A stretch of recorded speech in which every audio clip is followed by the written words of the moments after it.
Hey, welcome back. We're going to talk about root cause analysis and another tool called a fishbone diagram. You may hear it called an Ishikawa diagram.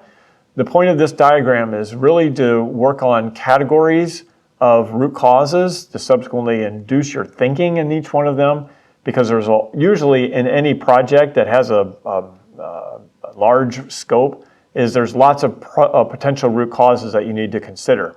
And so let's start with, on this Ishikawa diagram, it's usually organized this way, in which your problem is on the right-hand side here. And these 6 categories, and don't get hung up on the categories, in as much, again, they're here to just spur your thinking.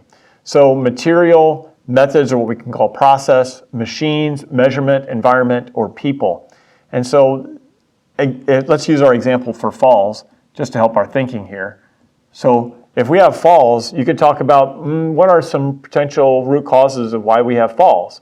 Well, for machines, you could talk about the call light. Is the call light even available?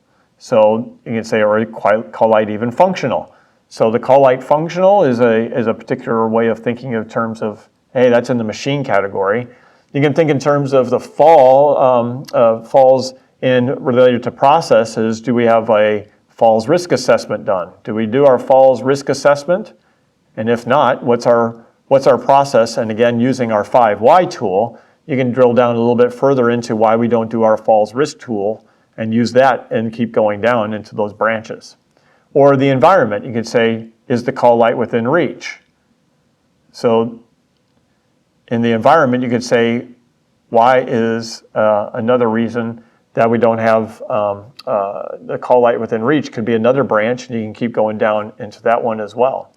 And so that's the idea here, is to, again, don't do this project or this particular tool in a room by yourself. You can probably fill in a few of these items by yourself, but really get on the wisdom of your larger group into a project group, or just some of your staff, or the bedside caregivers if you have staff that work at the bedside. Whatever your project team looks like, pull them in and get them to help you fill in some of these other opportunities to identify root causes.